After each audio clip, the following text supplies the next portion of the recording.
Assalamualaikum warahmatullahi wabarakatuh. Perkenalkan, nama saya Hikmah, NIM saya 25302111083. Saya dari kelas 1C, Prodi Perbankan Syariah, Fakultas Ekonomi dan Bisnis Islam. Di sini saya akan memaparkan tentang kearifan lokal, tepatnya di Goa Sunyaragi. Selamat menonton.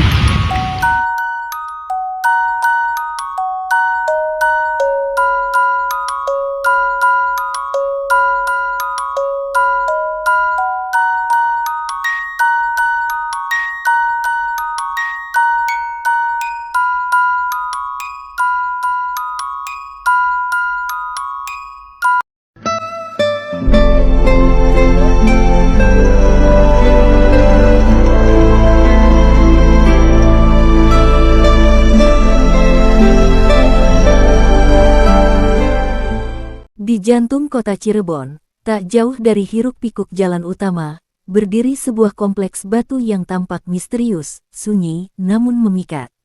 Orang-orang menyebutnya Goa Sunyaragi, tempat di mana keheningan dan sejarah berpadu menjadi satu. Kata Sunyaragi berasal dari dua kata, sunya, yang berarti sepi atau hening, dan ragi, yang berarti raga. Maka, Sunyaragi berarti tempat menyepi untuk menenangkan raga. Namun, di balik kesunyian itu, tersimpan kisah panjang tentang para raja, pertapaan, dan peradaban Cirebon tempo dulu. Goa Sunyaragi dibangun pada abad ke-15, masa kejayaan Kesultanan Cirebon, sebuah kerajaan Islam yang tumbuh di pesisir utara Jawa. Raja yang memerintahkan pembangunannya adalah Pangeran Kararangen, yang kelak dikenal sebagai Pangeran Sepat. Ia adalah keturunan langsung dari Sunan Gunung Jati, pendiri Kesultanan Cirebon. Namun, jangan bayangkan goa ini seperti goa alam biasa. Goa Sunyaragi adalah taman air sekaligus tempat pertapaan. Bangunannya rumit dan penuh simbol, dindingnya tersusun dari karang laut yang mengeras, menandakan hubungan erat antara Cirebon sebagai kota pelabuhan dan laut yang menjadi sumber kehidupan. Konon, pada masa itu, para bangsawan dan Raja Cirebon sering datang ke tempat ini untuk bersemedi, mencari ketenangan batin, dan mendekatkan diri kepada Tuhan. Di balik dinding batu yang sunyi, mereka melepaskan segala gemerlap dunia, meninggalkan tahta dan kuasa, demi menemukan makna sejati dari kepemimpinan dan kehidupan. Goa Sunyaragi bukan hanya tempat menyepi, tetapi juga tempat menempa diri, tempat mengasah jiwa seorang pemimpin. Kompleks ini luas, sekitar 1,5 hektar, dengan berbagai bagian yang masing-masing memiliki kisahnya sendiri. Ada bangsal Jinem, tempat Sultan beristirahat atau mengatur strategi sebelum berperang. Ada Goa Peteng, yang benar-benar gelap gulita, tempat para raja bermeditasi dalam keheningan mutlak. Ada juga Goa Pandai Kemasan, tempat perajin istana membuat senjata dan perhiasan kerajaan. Dan tak lupa, Goa Padang Ati, yang dipercaya sebagai tempat untuk membersihkan hati dari segala kesombongan dan amarah.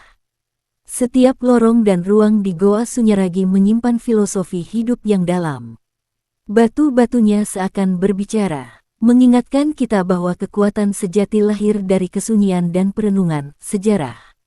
Pada masa kejayaan Kesultanan Cirebon, Goa Sunyaragi juga berfungsi sebagai taman air yang indah.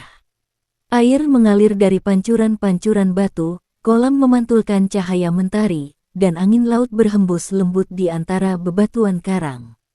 Taman ini dulu menjadi simbol kemakmuran dan keindahan, menunjukkan bahwa spiritualitas dan keindahan dapat berjalan seiring. Namun, sejarah tak selalu tenang seperti air di kolam itu. Seiring waktu, Cirebon mengalami berbagai masa sulit, perebutan kekuasaan, perpecahan internal, hingga penjajahan Belanda. Pada abad ke-18, Goa Sunyaragi sempat hancur akibat serangan pasukan Belanda. Banyak bangunan runtuh, taman air kering, dan keindahan itu nyaris lenyap ditelan waktu. Namun, seperti semangat orang Cirebon yang tak pernah padam, Goa Sunyaragi dibangun kembali, perlahan, demi menjaga warisan leluhur. Di masa penjajahan, tempat ini juga digunakan oleh para pejuang kemerdekaan untuk bersembunyi dan merancang perlawanan. Batu-batu tua yang dahulu menjadi saksi doa para raja, kini menjadi saksi perjuangan anak bangsa. Kini, Goa Sunyaragi tak lagi menjadi tempat semedi para bangsawan. Namun ia tetap menjadi tempat semedi bagi jiwa-jiwa modern. Tempat di mana orang datang untuk menenangkan diri, berwisata sejarah, atau sekadar menikmati keheningan di tengah padatnya kota. Ketika kita melangkah masuk ke dalam kompleksnya, kita akan melihat Bagi teman-teman yang menonton YouTube ini, silahkan bergabung ke UIN Sumbernya Terjadi Cirebon, tepatnya pada Fakultas Ekonomi dan Bisnis Islam.